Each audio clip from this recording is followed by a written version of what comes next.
Hello guys, આજે જે છે આપણે મોડલ પેપર 3 બરાબર છે એની અંદર કહી શકાય કે જે આપણે 5th ઓગસ્ટ 2018નું જે પેપર જોતા હતા એનો સેકન્ડ પાર્ટ્સ છે.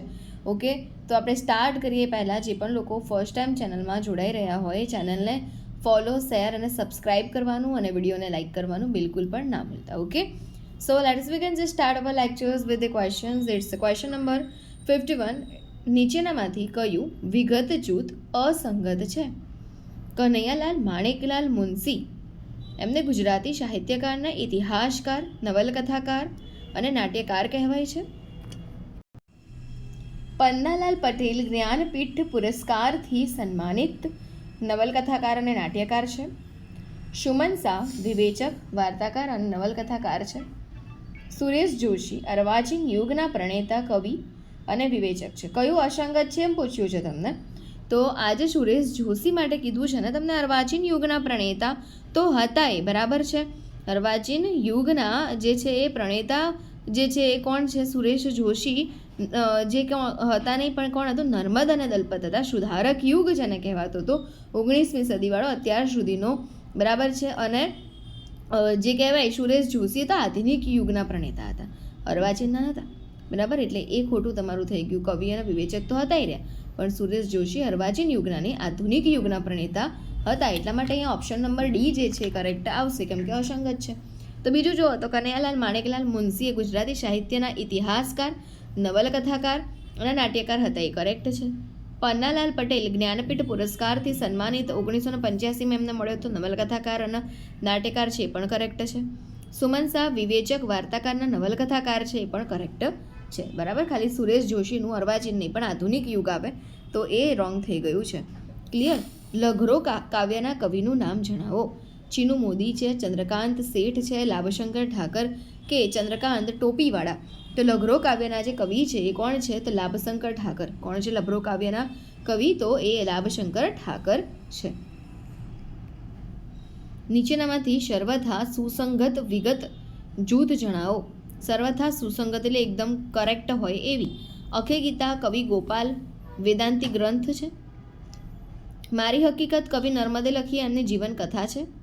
ભદ્રમ ભદ્રમ રમણભાઈ નીલકંઠે લખીને નવલકથા છે. સાપના ભારા એ કવિ ઉમાશંકર જોશીએ લખી અને એ કાવ્ય સંગ્રહ છે. તો જો અખી ગીતા તો અખાએ લખી હતી અને વેદાંતી ગ્રંથ છે એ સાચું છે પણ એ કવિ ગોપાલે નથી લખી એટલે ઓપ્શન એ ખોટું થઈ ગયું. મારી હકીકત નર્મદે લખી હતી પણ નર્મદની જીવનકથા નથી, આત્મકથા હતી એટલે એ પણ ખોટું થઈ ગયું. ભદ્રમ ભદ્રમ એ રમણભાઈ નીલકંઠે લખી છે બરાબર, એ નવલકથા નથી, એ હાસ્ય નવલકથા છે એટલે એ પણ ખોટું થઈ ગયું. સાપના ભારા એ કવિ ઉમાશંકર જોશીએ લખ્યું છે અને કાવ્ય સંગ્રહમાં પણ શું છે? તો એકાંકી કાવ્ય સંગ્રહ છે એટલા માટે એ કરેક્ટ છે. ઓપ્શન નંબર ડી અહીંયા જે છે કરેક્ટ થશે. ઓકે, કઈ રીતે કીધું છે? ઓકે ઓકે, કાવ્ય સંગ્રહ નહીં પણ એકાંકી સંગ્રહ છે એટલે સાપના ભારા જે છે એ કવિ ઉમાશંકર જોશીએ જરૂર લખ્યું પણ એ કાવ્ય સંગ્રહને એકાંકી સંગ્રહ છે બરાબર. અને આ નવલકથા જે છે ભદ્રમ ભદ્રમવાળી, ભલે હાસ્ય નથી લખ્યું પણ હાસ્ય નવલકથા જ એ છે એટલે ભદ્રમ ભદ્રમ રમણભાઈ નીલકંઠ હાસ્ય નવલકથા. ઓપ્શન નંબર સી અહીંયા કરેક્ટ થશે. ચલો સાચો ઉત્તર લખો. માહિતી ક એવું કહે છે કે લાભશંકર ઠાકર હાસ્યાસન અને નવલકથા. માહિતી ખ એવું કહે છે કે બકુલ ત્રિપાઠી ગોવિંદે માંડી ગોઠડી નાટક લખ્યું છે. તો જો ઓપ્શન શું કહે છે કે એ એવું કહે છે ક સાચું અને ખ ખોટું. ઓપ્શન બી એવું કહે છે ક ખોટું ખ સાચું. ઓપ્શન સી ક અને ખ બંને સાચા અને ઓપ્શન ડી ક અને ખ બંને ખોટા. તો અહીંયા જે લાભશંકર ઠાકરની વાત કરી છે ને હાસ્યાસન માટેની બરાબર એકદમ કરેક્ટ છે. એમને હાસ્યાસન હાસ્યલેખ લખ્યા છે પણ બકુલ ત્રિપાઠી જે છે એને પણ ગોવિંદે માડી ગોઠડી અને એ પણ શું છે? તો એ પણ હાસ્યકથા છે બરાબર. એ હાસ્યકથા છે, નાટક નથી બરાબર છે. અને આ જે હાસ્યાસન છે ને એ હાસ્યલેખ છે એ કરેક્ટ છે પણ બકુલ ત્રિપાઠીએ જે ગોવિંદે માડી ગોઠડી લખી છે એ હાસ્યકથા છે, નાટક નથી.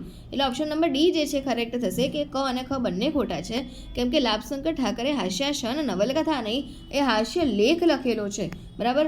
તો લાભશંકર ઠાકરે હાસ્યાસન નવલકથાને હાસ્યલેખ લખ્યો છે અને એ જ રીતે બકુલ ત્રિપાઠીએ ગોવિંદે માડી ગોઠડી એ હાસ્યકથા લખેલી છે બરાબર. એટલે બંને ખોટા છે, હે ને? ચલો સાચો ઉત્તર શોધો. માહિતી ક એવું કહે છે ભોળાભાઈ પટેલ પૂર્વોત્તર વિવેચન ગ્રંથ લખ્યો. માહિતી ખ એવું કહે છે કે રઘુવીર ચૌધરી એમને અમૃતા નામની જીવનકથા લખી છે. ઓપ્શન એ એવું કહે છે કે ક સાચું ખ ખોટું, ઓપ્શન બી કહે છે ક ખોટું ખ સાચું, ઓપ્શન સી કહે છે ક અને ખ બંને સાચા, અને ઓપ્શન ડી કહે છે કે ક અને ખ બંને ખોટા. બરાબર. ભોળાભાઈ પટેલ પૂર્વોત્તર વિવેચન ગ્રંથ. તો જુઓ, પૂર્વોત્તર વિવેચન ગ્રંથ નહોતો. પૂર્વોત્તર એટલે તો એ પ્રવાસ ગ્રંથ છે ભોળાભાઈ પટેલનો. બરાબર. કેમ? જો ભારતના ઈશાન પ્રદેશનો પ્રવાસ જે એમણે કર્યો એનું વર્ણન કર્યું હતું એમને, એટલે તો પ્રવાસ ગ્રંથ નિબંધ છે એમનો. બરાબર. એટલે ક તો થઈ ગયું ખોટું. અને પછી રઘુવીર ચૌધરીની જે અમૃતા છે જીવનકથા છે, તો અહીંયા જો રઘુવીર ચૌધરીની અમૃતા નવલકથા છે, જીવનકથા નથી. પ્રણય ત્રિકોણની નવલકથા છે જેમાં પાત્ર અમૃતા, ઉદયન અને અનિકેત છે. અને એવું પૂછાય છે કે ઉદયન, અનિતા અને અમૃતા કયા નવલકથાના પાત્રો છે? તો અમૃતાના, હે ને, રઘુવીર ચૌધરીની, હે ને. તો આ યાદ રાખજો. એટલે બંને ખોટા છે અહીંયા. એવું કયું હતું? તો બંને ખોટા હોય એવું છે ઓપ્શન નંબર ડી. એટલે ઓપ્શન નંબર ડી અહીંયા કરેક્ટ થશે. ત્યાં દૂરથી મંગલ શબ્દ આવતું, આ કયા કવિની જાણીતી કાવ્ય પંક્તિ છે? રાવી પાઠક, ઉમાશંકર જોટી, સુંદરમ કે સુરેશ જોશી. તો ત્યાં દૂરથી મંગલ શબ્દ આવતો આ જે છે એ રાવી પાઠકની જે છે એ જાણીતી કાવ્ય પંક્તિ છે. બરાબર. તો ઓપ્શન નંબર એ અહીંયા કરેક્ટ થશે. ઓકે. હવે એમને એવું ક્યારે ગાયું હતું કે તેમની પત્ની જ્યારે મૃત્યુ પામે છે ત્યારે આ કવિતાનું ઉચ્ચારણ કરે છે રાવી પાઠક. બરાબર. ત્યાં દૂરથી મંગલ શબ્દ આવતું, હે ને. નીચે આપેલા સોનેટના પ્રકારોમાં કયો પ્રકાર ખોટો છે? સોનેટ 14 અક્ષરવાળું. બરાબર. અને એમાં 3 પ્રકાર હતા. શેક્સપિયરની સોનેટ હતી, પેટ્રોક્રિયન સોનેટ હતી અને મિલ્ટોનિયન સોનેટ હતી. સોનેટ ગુચ્છ નથી. એટલે ઓપ્શન એ કરેક્ટ આવશે. પહેલાં તો એ જોઈ લો. બરાબર. હા, હવે શેક્સપિયરની જે સોનેટ હતી ને એમાં સોનેટના પ્રકાર હતા. બરાબર છે. 4, 4, 4 અને +2 એટલે 4 તરી 12 ને 2 14 એવી રીતે બનતી હતી. પેટ્રોક્રિયનની જે સોનેટ હતી 8+6નું બંધારણ ધરાવતી હતી અને મિલ્ટોનિયનની જે સોનેટ હતી 14નું બંધારણ ધરાવતી હતી. ઓકે. ચલો, નીચેનામાંથી કયા લેખક સુધારક યુગના નથી? બરાબર. તો એ સુધારક યુગમાં એટલે કે અર્વાચીન યુગના ના હોય. દલપતરામ તો છે. બરાબર છે. નાનાલાલ કે નવલરામ કે નર્મદ. દલપતરામ અને નર્મદ તો હતા જ હતા. બરાબર છે. પણ નાનાલાલ હતા કે નહીં કે નવલરામ, તો શું આવશે આની અંદર? જો અહીંયા જે છે એ નાનાલાલ નહોતા. બરાબર. નવલરામ પણ હતા. તો નર્મદ, દલપતરામ અને નવલરામ તો હતા. નાનાલાલ જે છે નહોતા. બરાબર છે. પંડિત યુગના કવિ છે. નાનાલાલ પંડિત યુગના કવિ છે. નીચેનામાંથી કયો લેખક ગાંધી યુગના નથી? તો કિશોરલાલ મશરૂવાળા, રાજેન્દ્ર શાહ, સ્વામી આનંદ કે સુંદરમ. તો ગાંધી યુગના નથી એવા છે કોણ? ઓપ્શન નંબર બી એટલે કે રાજેન્દ્ર શાહ નથી. બરાબર. કેમ કે રાજેન્દ્ર શાહ ગાંધી યુગના કવિ છે. બરાબર. બાકી કિશોરલાલ મશરૂવાળા, સ્વામી આનંદ અને સુંદરમ ગાંધી યુગના જે છે એ છે.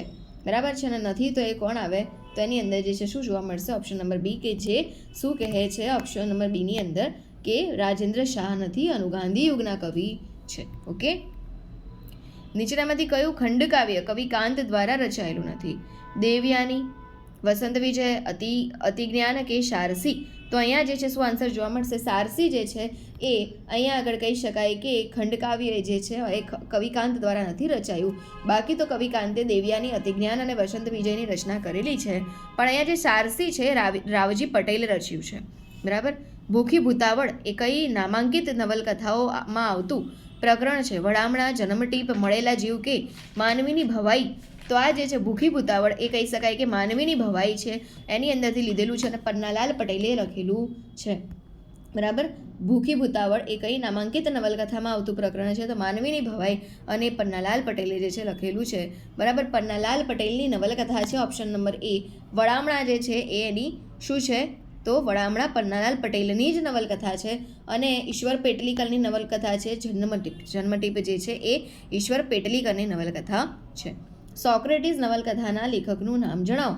ઝવેરચંદ મેઘાણી, ગોમા ત્રિપેઠી, મનુભાઈ પંચોળી દર્શક કે ઈશ્વર પેટલીકર. તો સોક્રેટિસ નવલકથાના જે લેખક હતા એનું નામ હતું શું? કે મનુભાઈ પંચોળી દર્શક. બરાબર. સોક્રેટિસ નવલકથાના લેખકનું નામ મનુભાઈ પંચોળી દર્શક હતું. હવે નીચેના પૈકી કવિતા ન હોય તેવો સુંદરમનો ગ્રંથ જણાવો. બરાબર. સુંદરમનો ગ્રંથ ખરા પણ કવિતા નથી એવું કયું? યાત્રા, અર્વાચીન કવિતા, મુદિતા કે વસુધા. તો અહીંયા જોવા મળતું તો ઓપ્શન નંબર સી. કેમ કે અર્વાચીન કવિતા એ અહીંયા ભલે એ શું છે? અર્વાચીન કવિતા નામ છે પણ એ ખરેખર વિવેચન ગ્રંથ છે. બરાબર. અર્વાચીન કવિતા નામ છે પણ એ ખરેખર કેવો? તો વિવેચન ગ્રંથ છે. બાકી જે છે સુંદરમની કવિતામાં યાત્રા, મુદિતા અને વસુધા જોવા મળે છે. ઓકે. આ બે આધુનિક વાર્તાકારો છે ધૂમકેતુ રાવી પાઠક, ઘનશ્યામ દેસાઈ, સુમન શાહ. અ અને બ, બ અને ક, ક અને ડ, કે ડ અને અ. તો આધુનિક વાર્તાકારોની અંદર શું જોવા મળે છે? જો કે આધુનિકની અંદર આવે છે ઘનશ્યામ દેસાઈ અને સુમન શાહ. કોણ આવે છે? ઘનશ્યામ દેસાઈ અને સુમન શાહ. બરાબર. નીચેનામાંથી કઈ સાહિત્યકાર બેલડી અસંગત છે? નરસિંહ રાવ અને નાનાલાલ, નર્મદ અને દલપત, સુંદરમ ઉમાશંકર, રાજેન્દ્ર શાહ, નિરંજન ભગત. તો અહીંયા જે છે બેલડી અસંગત હોય આવું ઓપ્શન નંબર એ એટલે કે નરસિંહ રાવ અને નાનાલાલ જે છે નથી. બાકી તો નર્મદ અને દલપત બંને અર્વાચીન યુગમાં જોવા મળ્યા હતા. સુંદરમ અને ઉમાશંકર પણ સાથે અને રાજેન્દ્ર શાહ અને નિરંજન ભગત પણ હતા. પણ નરસિંહ રાવ અને નાનાલાલ ખોટું છે. બરાબર છે. નીચેનામાંથી સ્વામિનારાયણ સંપ્રદાયના કવિ કોણ છે? દયારામ, નરભેરામ, ભાણદાસ કે મુક્તાનંદ. તો અહીંયા સ્વામિનારાયણ સંપ્રદાયના કવિ જે છે કોણ છે? મુક્તાનંદ. મુક્તાનંદ સ્વામી આપણે કહીએ ને તે મુક્તાનંદ સ્વામી જે સ્વામિનારાયણ સંપ્રદાયના કવિ છે. બરાબર. નીચેનામાંથી વ્યાકરણકાર ન હોય તેવા લેખક કોણ? રાવ દેસાઈ, નરસિંહ રાવ ડિબેટિયા, યોગેન્દ્ર વ્યાસ કે કેકા શાસ્ત્રી. તો વ્યાકરણકાર ન હોય તેવા જે છે અહીંયા જોવા મળે છે યોગેન્દ્ર, બરાબર, રાવ દેસાઈ. કોણ છે? ના હોય છે રાવ દેસાઈ. બાકી તો યોગેન્દ્ર વ્યાસ પણ છે, નરસિંહ રાવ દિવેટિયા પણ છે અને કેકા શાસ્ત્રી પણ છે. રવ દેસાઈ નથી. બરાબર છે. ક્લિયર? જો ગુજરાતી ભાષાનો ધ્વનિ સ્વરૂપ આપ્યો તો ઓપ્શન સીમાં યોગેન્દ્ર વ્યાસે. શું આપ્યું હતું યોગેન્દ્ર વ્યાસે? તો ગુજરાતી ભાષાનો ધ્વનિ સ્વરૂપ આપ્યો હતો અને બૃહદ જોડણી કોષ કેકા શાસ્ત્રીએ રચ્યો છે. બરાબર. બૃહદ જોડણી કોષ કેકા શાસ્ત્રીએ રચ્યો છે એટલે એ તો છે. નીચેનામાંથી કયો વિવેચન ગ્રંથ ઉમાશંકર જોશીનો નથી? અખો એક અધ્યયન, વિવેચન વિમર્શ, નિરીક્ષા, સંવેદન. તો ઓબ્વિયસલી અહીંયા ઓપ્શન નંબર સી જે છે એ પ્રમોદ પટેલનું છે. બરાબર. કયું? ઓપ્શન નંબર સી પ્રમોદ પટેલનું છે. કયું? વિવેચન વિમર્શ જે છે એ કોનું છે? તો પ્રમોદ પટેલનું છે. બાકી જુઓ તો અહીંયા ઉમાશંકર જોશીમાં અખો એક અધ્યયન, નિરીક્ષા અને સંવેદન જે છે એ કહી શકાય પણ નથી. આ છે ભાષાનો પ્રાથમિક અથવા મૂળભૂત ઉપયોગ શું છે? અધ્યયન અને અધ્યાપનના સાધન તરીકેનો, વિચારવા માટેનો, આપણી વાત સામા સુધી પહોંચાડવાનો, કવિતા વાર્તા વગેરે લખવા વાંચવા માટેનો. તો ભાષા જે છે એનો પ્રાથમિક અથવા મૂળભૂત ઉપયોગ, બરાબર, એ અધ્યયન અધ્યાપનના સાધન તરીકે નથી થતો, વિચારવા માટે પણ નથી થતો, પણ આપણી વાત સામા સુધી પહોંચાડવા માટે થાય છે. બરાબર. ભાષાનો ઉપયોગ. તો એ ઓપ્શન નંબર સી અહીંયા કરેક્ટ થશે. છોરાઈ છોરા અને ઢોરાઈ છોરા. છોરાઈ ઢોરા અને ઢોરાઈ છોરા. જો ઊંધું કીધું છે. છોરા ઢોરા અને ઢોરા છોરા માં ગુજરાતી વાક્યની કઈ લાક્ષણિકતાનો કયો સંદર્ભ અભિવ્યક્ત થાય છે? ગુજરાતી વાક્ય રચના લયબદ્ધ હોય છે? ગુજરાતી વાક્યમાં પદક્રમ બદલવાથી અર્થ બદલાય છે? કે ગુજરાતી વાક્યનો પદક્રમ ગમે તે રીતે હોય? ગુજરાતી વાક્યમાં પદક્રમ બદલવાથી અર્થ બદલાતો નથી. જો આવું થાય તો ઓપ્શન સી અને ડી જેવું કે ગુજરાતી વાક્યનો પદક્રમ ગમે તે હોય કે પછી ગુજરાતી વાક્યમાં પદક્રમ બદલવાથી, બરાબર, અર્થ બદલાતો નથી.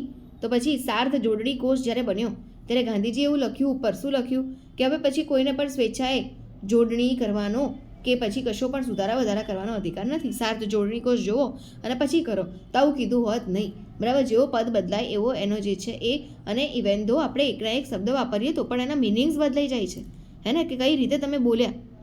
તો અહીંયા છોરાઈ ઢોરા ને ઢોરાઈ છોરા એટલે શું થાય કે ગુજરાતી વાક્યમાં પદક્રમ બદલવાથી અર્થ બદલાઈ જાય. બરાબર. ઓપ્શન નંબર બી જે છે અહીંયા કરેક્ટ આવશે. ગુજરાતી ભાષામાં સૌપ્રથમ કયું અખબાર પ્રગટ થયું? જન્મભૂમિ, મુંબઈ સમાચાર, ફૂલછાપ કે ગુજરાત સમાચાર? તો થયું હતું પહેલું મુંબઈ સમાચાર. બરાબર. પછી ભાષા શીખવામાં પાયાનું કૌશલ્ય કયું ગણાય?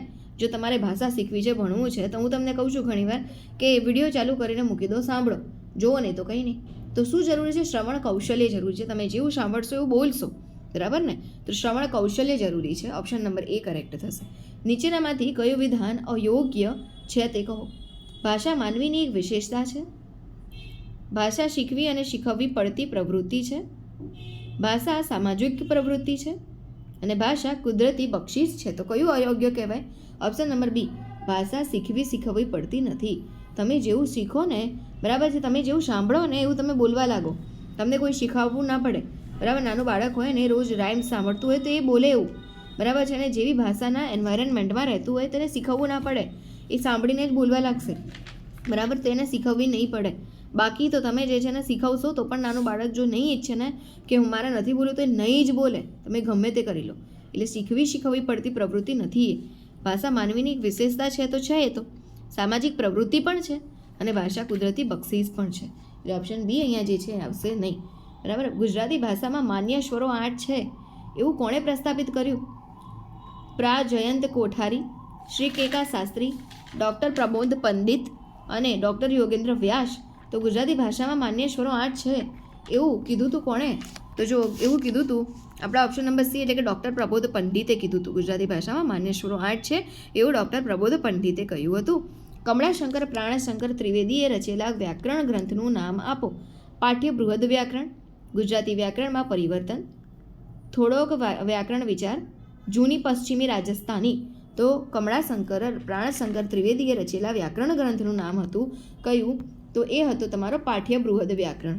બરાબર. ઓપ્શન નંબર એ કરેક્ટ થશે. ગુજરાતી વિશ્વકોશનું પ્રકાશન કરનાર સંસ્થાનું નામ.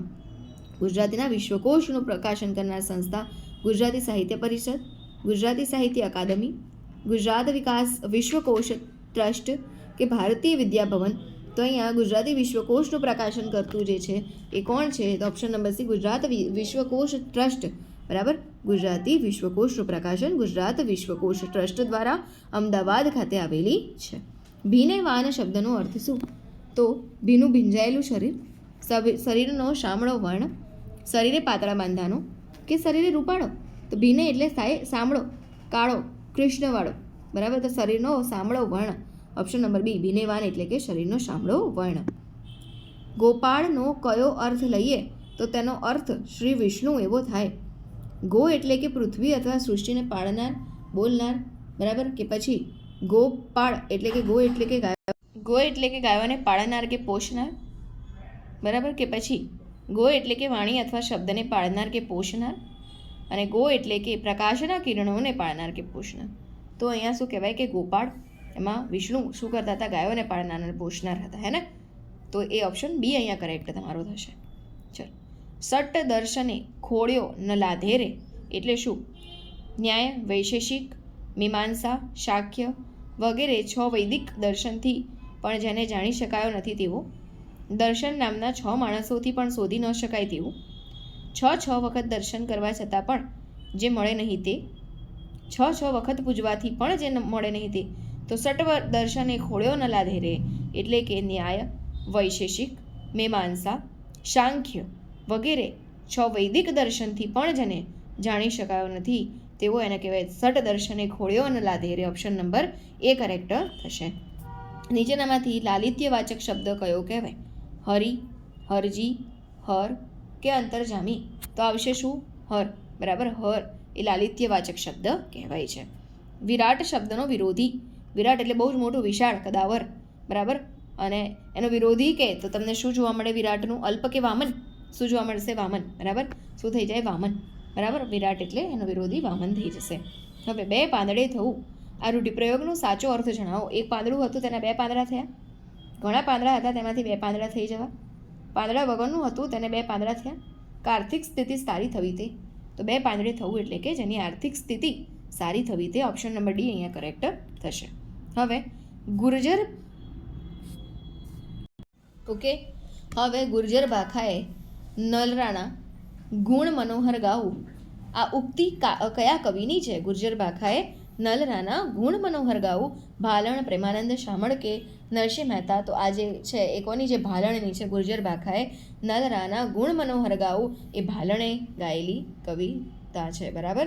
હવે ભારતીય સંસ્કૃતિની અસ્મિતા તથા રાષ્ટ્રીય એકતાની ભાવનાને મૂર્ત રૂપ આપવા કનૈયાલાલ માણેકલાલ મુનશીએ કઈ સંસ્થાની સ્થાપના કરેલી? ગુજરાત વિદ્યાસભા, ભારતીય વિદ્યાભવન, સંસ્કૃત વિદ્યાભવન કે આર્ય સમાજ. તો ભારતીય સંસ્કૃતિની અસ્મિતા તથા રાષ્ટ્રીય એકતાની ભાવનાને મૂર્ત રૂપ આપવા કનૈયાલાલ માણેકલાલ મુનશીએ કઈ સ્થાપના કરી હતી? તો ભારતીય વિદ્યાસભાની, બરાબર, વિદ્યાભવનની સ્થાપના જે છે અહીંયા થયેલી હતી. ઓકે. ભારતીય સંસ્કૃતિની અસ્મિતા તથા રાષ્ટ્રીય એકતાની ભાવનાને મૂર્તરૂપ આપવા કનૈયાલાલ માણેકલાલ મુનશીએ ભારતીય વિદ્યાભવન સંસ્થાની સ્થાપના કરેલી છે. હવે ડૉક્ટર પ્રબોધ પંડિતે ભાષાનો વૈજ્ઞાનિક અભ્યાસ કરતું પુસ્તક રચ્યું છે તેનું નામ આપો. ગુજરાતીનું ધ્વનિ સ્વરૂપ અને ધ્વનિ પરિવર્તન, ભાષા પરિચય અને ગુજરાતી ભાષાનું સ્વરૂપ, ગુજરાતી વ્યાકરણ કે ભાષાનો વૈજ્ઞાનિક અભ્યાસ. ડૉક્ટર પ્રબોધ પંડિતે ભાષાનો વૈજ્ઞાનિક અભ્યાસ કરતું પુસ્તક રચ્યું અને તેનું નામ છે કયું આવશે? તો ઓપ્શન નંબર એ, એટલે કે ગુજરાતીનું ધ્વનિ સ્વરૂપ અને ધ્વનિ પરિવર્તન.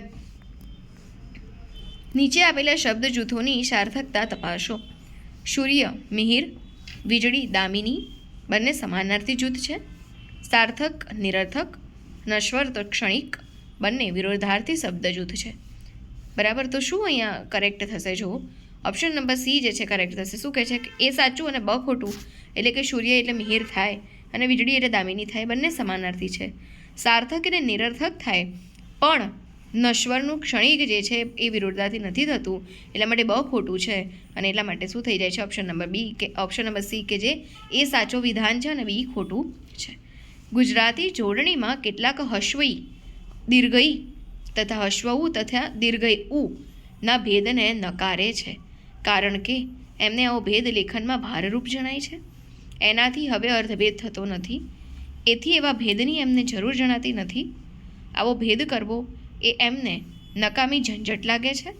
એમનું માનવું છે કે આવો ભેદ સંસ્કૃતમાં હતો, હવે નવું કંઈક કરવું જોઈએ. બરાબર, તો જો ભારરૂપ તો માનતા નથી, જરૂર તો જણાય જ છે, એટલે જરૂર જણાતી નહીં એ ખોટું છે. ઝંઝટ લાગવાથી કંઈ બદલાશે નહીં, નકર સાર્થ જોડણી કોષમાં મહાત્મા ગાંધીએ લખ્યું ના હોત કે હવે પછી કોઈએ પણ સ્વેચ્છાએ જોડણી કરવાનો અધિકાર નથી. બરાબર, એવું શું હતું?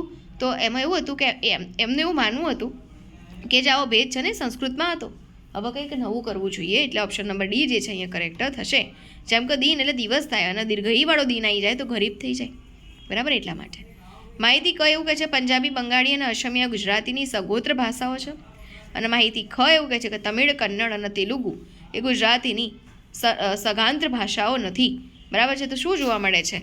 ઓપ્શન નંબર સી એટલે કે ક સાચું છે અને ખ ખોટું છે. પંજાબી, બંગાળી અને અસમિયા જે છે એ ગુજરાતીની સગોત્ર ભાષાઓ છે, પણ તમિળ, કન્નડ અને તેલુગુ ગુજરાતીની સગોત્ર ભાષાઓ નથી, તે ખોટું છે. એ પણ છે. બરાબર, પંજાબી, બંગાળી, અસમિયા ગુજરાતી સગોત્ર ભાષાઓ છે. ઇવન તમિળ, કન્નડ, તેલુગુ પણ છે. બરાબર, એટલા માટે ખ ખોટું છે અને ક જે છે એ સાચું છે. સમજી ગયા? ઓકે, એટલે ઓપ્શન નંબર સી અહીંયા કરેક્ટ થશે. પરિગ્રહ શબ્દનો અર્થ થાય ધન, દોલત, આભૂષણો, બંગલાઓ આદિ મૂલ્યવાન પદાર્થોનો ત્યાગ અને તે પર અનાસક્તિ. ધન, દોલત, આભૂષણો, બંગલાઓ આદિ મૂલ્યવાન પદાર્થોનો સંગ્રહ અને તે પર આસક્તિ. સંસાર જીવન છોડી ત્યાગનો માર્ગ અપનાવો તે, કે સંસારના પાપ, દોષો, દુર્ગતિની પરંપરામાંથી મુક્તિ. તો અહીંયા પરિગ્રહનો અર્થ શું થાય? ઓપ્શન નંબર એ એટલે કે શું કરશે? ધન, દોલત, આભૂષણ, બંગલાઓ આદિ મૂલ્યવાન પદાર્થોનો ત્યાગ કરશે અને તેના પર અનાશક્તિ, એના પર કોઈ જ આસક્તિ રાખશે નહીં, એટલે એને કહેવાય અનાશક્તિ. હે ને? તો એને કહેવાય પરિગ્રહ. બરાબર, જેમ આપણે કહેવાય છે ને કે એમને શું લઈ લીધું છે? તો દીક્ષા લઈ લીધી છે, એવી રીતે એમ પરિગ્રહ કરી કાઢ્યો છે. બધું જ હોવા છતાં પણ એનો ત્યાગ કરી દીધો છે. હવે એમાં એમને કોઈ જ આસક્તિ નથી. હે ને? તો અનાશક્તિ થઈ ગઈ છે. નીચેનામાંથી ઉચિત વાક્ય રચના કઈ ગણાય? રામ, લક્ષ્મણ, સીતા વનમાં ગયા. રાધાએ મગફળી અને ગોળ ખાધો. બા અને મોટી બહેન અમદાવાદથી આવી ગયા છે. મીરાએ એક ભજન ગાયું અને પછી ધૂન ગાઈ. તો જો શું કીધું છે? રામ, લક્ષ્મણ અને સીતા વનમાં ગયા. ગયા અહીં ઉપર અનુસ્વાર હોત તો એ સાચું થાત, એટલે અત્યારે તો આ ખોટું છે. રાધાએ મગફળી અને ગોળ ખાધો. બરાબર, તો મગફળીનો ગોળ નહોતો ખાધો, એને મગફળીનો ગોળ ખાધા એવું કહેવાય. બરાબર, એટલે એ પણ ખોટું છે. બા અને મોટી બહેન અમદાવાદથી આવી ગયા છે, તો ગયા છે એમાં યાની ઉપર અનુસ્વાર લાગત તો સાચું થાય, એટલે એ પણ ખોટું છે. મીરાએ એક ભજન ગાયું અને પછી ધૂન ગાઈ, તો એમાં જો અનુસ્વાર બધું કમ્પ્લીટ, ઓપ્શન નંબર ડી અહીંયા કરેક્ટ આવશે. નીચેનામાંથી સર્વથા ઉચિત વાક્ય રચના. બિલાડી ખાવા માટે દિવાલ ઉપર ચડી. ગામમાં શાકભાજીવાળો એક ફેરિયો આવ્યો છે. શુદ્ધ ગાયનું ઘી મળશે અને કાપડના જથ્થાબંધ વેપારી. તો અહીંયા જો શું કહેવાય? ગામમાં શાકભાજીવાળો આવ્યો છે. બરાબર, ગામમાં શાકભાજીવાળો એક ફેરિયો ના આવે, હે ને? બંને જોડે આવે નહીં, અલગ અલગ છે, તે ખોટું છે. શુદ્ધ ગાયનું ઘી નહીં મળે. બરાબર, શુદ્ધ ગાય નથી, ઘી શુદ્ધ લાવવાનું છે, એટલા માટે શું રાખીશું આપણે કે ગાયનું શુદ્ધ ઘી મળશે, એવું હોત તો સાચું થાત. અને કાપડના જથ્થાબંધ વેપારી નથી, પણ જથ્થાબંધ કાપડના વેપારી છે એવું કીધું હોત તો કરેક્ટ થાત. અહીંયા સાચું શું છે કે બિલાડી ખાવા માટે દિવાલ ઉપર ચડી. ઓપ્શન એ કરેક્ટ અહીંયા આવશે. બરાબર, ઓકે, જોઈ લો કે તમને કે શાકભાજીવાળો અને ફેરિયો સાથે હોય નહીં. બરાબર, ગાયનું શુદ્ધ ઘી મળે એમ કહેવાય અને જથ્થાબંધ કાપડના વેપારી એવું કહેવાય. બરાબર, હવે મુખરિત શબ્દનો વિરોધી શબ્દ કયો? મુખ વગરનું, મુખ, કંઠસ્થ કે બોલતો, તો મુખરિત એટલે શું થાય? મુખ, બરાબર છે. મુખ, ઓપ્શન નંબર સી કરેક્ટ થાય, હે ને? મૂંગો જેને કહેવાય એ, બરાબર. હવે નીચેનામાંથી વિરોધી અર્થ આપતી કવિતામાંથી કયું વિગત જૂથ ખોટું છે? તો સાઠે બુદ્ધિ નાઠી, ગરડા ગાડા વાળે, બોલે તેના બોર વેચાય, ન બોલ્યામાં 9 ગુણ, જાજા હાથ રડિયામણા, જાજી સુવાણીએ વેતર વડે, બળિયાના 2 ભાગ માગ્યા કરતાં મરવું ભલું. વિરોધી અર્થ આપતી એવું પૂછ્યું છે તમને, અને એમાં ખોટું કયું એ પૂછ્યું છે, બરાબર છે. તો ઓપ્શન નંબર સી ખોટું છે કે જાજા હાથ રડિયામણા, જાજી સુવાણીએ વેતર વંઠે. એ તો એકદમ કરેક્ટ કીધું છે, એટલા માટે ખોટું છે, કેમ કે આપણે તો વિરોધી અર્થ થવા જોઈતા હતા. સાઠે બુદ્ધિ નાઠી એનો ઓપોઝિટ છે ગરડા ગાળા વાળે, બોલે તેના બોર વેચાય, એટલે એમાં ઊંધું કીધું છે, ન બોલ્યામાં 9 ગુણ, બરાબર. બળિયાના 2 ભાગ એટલે કે માગ્યા કરતાં મરવું ભલું. બધા હતા ખરા, પણ ઓપ્શન નંબર સી જે છે એક જ મિનિંગ આપે છે, એટલા માટે અહીંયા આપણા માટે ખોટું છે, બરાબર. નીચેનામાંથી કઈ બાબત લેખિત અભિવ્યક્તિનો પાયાનો આધારસ્તંભ ન ગણાય? કથનકળા, હાસ્યો, પરિચ્છેદ કે હસ્તાક્ષર? તો અહીંયા જે છે શું જોવા મળે છે? ઓપ્શન નંબર એ એટલે કે કથનકળા. નીચેનામાંથી કઈ બાબત લેખિત અભિવ્યક્તિનો પાયાનો આધારસ્તંભ નથી? કથનકળા નથી, બરાબર. હાસ્યો છે, હાસ્યો પાડવો પડે, પરિચ્છેદ પણ કરવા પડે, અને હસ્તાક્ષર પણ છે, બરાબર. કથનકળા અહીંયા ઇમ્પોર્ટન્ટ નથી, બરાબર છે. કથા નથી કહેવાની, કેમ કે તમારે તો લખવાનું છે, હે ને? અભિવ્યક્તિનો પાયો લેખિતમાં લખવાનું હોય, કથા નહીં કરવાની. હાસ્યો જરૂરી છે, એમાં આપણે કહેતા હતા ને કે પેરેગ્રાફ પાડીને લખજો, હાસ્યો, પરિચ્છેદ પાડવા, અને હસ્તાક્ષર પણ જરૂરી છે, એટલે કથનકળા નથી અહીંયા, બરાબર. નીચેનામાંથી કયું સંપૂર્ણ શબ્દજૂથ રવાનુકારી ગણાય? ઢોર ઢાંખરા આસપાસ, શાકબાગ પૂછગાછ, રસકસ ધનદોલત, ખદબદ ગદગદિયા. તો રવાનુકારી કયું છે? ખદબદ ગદગદિયા. ઓપ્શન નંબર ડી કરેક્ટ થશે. નીચેનામાંથી સાચી જોડણી ધરાવતો શબ્દ જણાવો. સાદૃલ વિક્રીડિત જે છે તમને જો નીચે લખીને બતાવ્યું છે, એટલે તો ખોટું લખ્યું છે, બરાબર. અને સૂક્ષ્મેક્ષિકા, બરાબર, એ એકદમ કરેક્ટ છે. પ્રતિનિધિ જુઓ કેવી રીતે લખાય, અને કવિશ્વર લખવું હોય તો કેવી રીતે લખાય? સૂક્ષ્મેક્ષિકા તમારો અહીંયા કરેક્ટ છે, ઓપ્શન નંબર બી કરેક્ટ થશે. હવે નીચેનામાંથી કયા 2 શબ્દોની જોડણી ખોટી છે? જીજીવિષા, જો અમે લખીને બતાવ્યું જીજીવિષા કેવી રીતે લખાય છે, તે તો ખોટું છે, બરાબર. અને ચોખુણિયું, બરાબર, એ જે છે સાચું છે. દિગ્વિજય પણ કરેક્ટ છે, પણ નિમેષોન્મેષ એ કેવી રીતે લખાય? જો નિમેષોન્મેષ, તો અહીંયા અ અને ડ જે છે ખોટું છે, એટલે ઓપ્શન નંબર ડી તમારો અહીંયા કરેક્ટ થઈ જશે. ઉતાવળે આંબા ન પાકે, વિરોધી કહેવત જણાવો. ન બોલ્યામાં 9 ગુણ, અધૂરો ઘડો છલકાઈ ગણો, ધીરજના ફળ મીઠા, વહેલો તે પહેલો, બરાબર છે. તો શું જોવા મળે કે ઉતાવળે આંબા ન પાકે અને વિરોધી કહેવાય કે વહેલો તે પહેલો. ઉતાવળ ન કરાય, વહેલો તે પહેલો થાય નહીં, બરાબર. ઉતાવળે આંબા ન પાકે એટલે ન બોલ્યામાં 9 ગુણ, શાંત રહો જ્યાં સુધી રહેવાય ત્યાં સુધી, બરાબર. અધૂરો ઘડો છલકાઈ ગણો એ પણ બરાબર છે. ધીરજના ફળ મીઠા, પણ વહેલો તે પહેલો આના માટે ખોટી વિગત છે, બરાબર. એટલે એ બરાબર જ છે, અને ઓપ્શન નંબર ડી તમારો કરેક્ટ થશે, બરાબર. આ સાથે આપણે આ પેપર્સને અહીંયા જસ્ટ કમ્પ્લીટ કરીશું, ઓકે. અને નેક્સ્ટ લેક્ચરમાં મળીએ ત્યારે બીજું મોડલ પેપર જોવાની કોશિશ કરીશું. આ ઇમ્પોર્ટન્ટ છે, બરાબર, કેમ કે જે કહેવાય કે પ્રીવિયસ યર ક્વેશ્ચન્સ પેપરમાંથી ઘણા બધા ક્વેશ્ચન્સ જે પૂછાય એવું આપણે 10th થી શીખેલા છીએ, હે ને? ગાલાના નવનીતના ક્વેશ્ચન પેપર કરીને બસ તો આ કરવું જરૂરી છે, ઓકે. તો just use read for that, revised it, okay. Thank you so much.